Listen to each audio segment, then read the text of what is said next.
नमस्कार दोस्तों, राधे राधे। कार्तिक मास में 5 दिन जरूर सुने पंच भिखु की कथा। किसी गांव में एक साहूकार रहा करता था। उसका एक बेटा और उसकी बहू थी। बहू कार्तिक माह में रोज सवेरे उठकर गंगा स्नान के लिए जाती थी। सुबह जल्दी जाते समय वह किसी भी पराये पुरुष का मुंह नहीं देखती थी। एक राजा का बेटा भी सुबह सवेरे गंगा स्नान के लिए जाया करता था। वह हैरान होता था कि मैं इतनी जल्दी उठता हूँ तो स्नान के लिए, लेकिन मेरे से पहले कौन स्नान करके चला जाता है।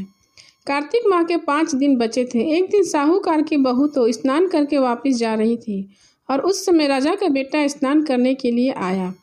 उसने आवाज़ सुनकर वह जल्दी जल्दी जाने लगी, लेकिन जल्दीबाजी में उसकी माला मोजड़ी छूट गई। राजा के बेटे ने उसकी माला और मोजड़ी उठा ली और सोचने लगा कि जिस स्त्री का यह माला और मोजड़ी है इतनी सुंदर है, वह स्त्री कितनी सुंदर होगी।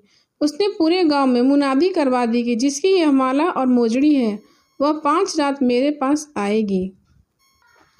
साहूकार के बेटे की बहू ने कहलवा दिया कि मैं 5 रात आऊंगी, लेकिन किसी को साख भरने के लिए बैठा देना। राजा के बेटे ने एक तोते को पिंजरे में बंद कर गंगा के किनारे पेड़ पर टांग दिया। बहू सुबह समय नहा के आई, पहली पैड़ी पर पैर रखा और बोली, हे कार्तिक, हे ठाकुर राम दामोदर, 5 पांडु, 6 नारायण, भीखम राजा, उस पापी को नींद आ जाए। राजा के बेटे को नींद आ गई। बहू नहा धोकर चलने लगी तो तोते से बोली, सुआ सुआ तेरे गल डालूंगी हीरा, मेरी साख भरियो वीरा। सुआ बोला कि कोई वीर भी साख भरता है क्या। वह फिर बोली, सुआ सुआ तेरे पग घालूंगी नेवर, साख भरियो मेरे देवर। सुआ ने कहा, ठीक है, मैं तेरी साख रखूंगा। वह तो कहकर चली गई। राजा का बेटा हड़बड़ा कर उठा और सुआ से पूछा, सुआ सुआ वो आई थी क्या और कैसी थी। सुआ बोला, आभा सी बिजली, होली सी झल, केले सी कामनी, गुलाब सा रंग। अगले दिन राजा के बेटे ने सोचा कि आज मैं अपनी उंगली में चीरा लगा लूंगा, जिससे मुझे नींद नहीं आएगी।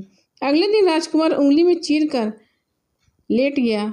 वह आई और भगवान से उसी तरह प्रार्थना करने लगी और राजकुमार को फिर से नींद आ गई। वह स्नान करके फिर वापस चली गई।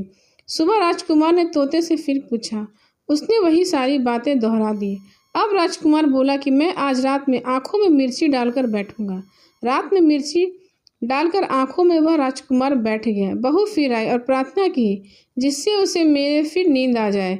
राजकुमार ने तोते से बहू के आने की बात पूछी। उसने फिर बता दी। राजकुमार अब सोचने लगा कि आज मैं बिना बिस्तर के ही बैठूंगा और रात को बिना बिस्तर के ही बैठ गया ताकि उसे नींद न आए। जब वह स्नान करने आई तो उसने फिर से भगवान से प्रार्थना की और राजकुमार को नींद आ गई। जब वह नहाकर जाने लगी तो आंख बंद कर कर चली गई। राजकुमार जब उठा तो वह जा चुकी थी। राजकुमार फिर सोच में पड़ गया और सोचने लगा कि आज मैं अंगीठी जलाकर बैठूंगा, जिससे मुझे नींद नहीं आएगी। फिर वह रात को अंगीठी रखकर बैठ गया। साहूकार की बहू आई। वह भगवान से प्रार्थना करने लगी, आपने 4 रातें तो निकाल दी, अब यह रात भी निकाल दो। भगवान ने उसकी बात रख ली और राजकुमार को फिर से नींद आ गई। जब वह नहाकर जाने लगी तो तोते से बोली, इस पापी को कह देना कि 5 रातें पूरी हो चुकी हैं। वह मेरे मोतियों की माला और मेरी मोजड़ी मेरे घर भिजवा दे। सुबह राजकुमार की आंखें खुली तो उसने तोते से पूछा कि क्या वो आई थी। तो तोते ने कहा, हाँ वो आई थी और उसने अपनी माला और मोजड़ी मंगवाई। यह सुनकर राजकुमार सोचने लगा कि वह तो सच्ची थी। तभी भगवान ने भी उसका सत रखा। कुछ समय के बाद राजकुमार को कोढ़ हो गया। तब राजा बहुत चिंतित होने लगा। राजा ने एक ब्राह्मण को बुलाकर पूछा कि मेरे बेटे का शरीर क्यों जल रहा है। ब्राह्मण ने विस्तार से सारी बात राजा को बताई कि इसने क्या किया था। ब्राह्मण ने कहा कि इसने पतिव्रता स्त्री पर बुरी नजर डाली, इसलिए यह रोग से पीड़ित हुआ है। राजा ने इसके ठीक होने का उपाय पूछा तो ब्राह्मण ने कहा कि यह उस साहूकार की बहू को धर्म की बहन बनाए और रोज उसके नहाए हुए जल से स्नान करे, तब यह ठीक हो जाएगा। राजा साहूकार की बहू की माला लेकर साहूकार के घर गया और बोला कि यह माला आपकी पुत्र वधू की है, इसे ले और अपनी बहू के नहाए हुए जल मेरे बेटे के सर पे डाल दें। तब साहूकार बोला कि वह तो किसी पराये पुरुष का मुंह तक नहीं देखती। आप उसे इस नाली पर बिठा दीजिए। जब वह ऊपर से नहाएगी तब इस नाली के में पानी आएगा तो आपका पुत्र नहा लेगा। राजकुमार ने ऐसा ही किया और कुछ समय के बाद उसका शरीर चंदन सा हो गया। उसके बाद राजकुमार ने साहूकार की बहू से माफ़ी मांगी और पूरे गांव में ढिंढोरा पिटवा दिया कि साहूकार की बहू आज से मेरी बहन होगी।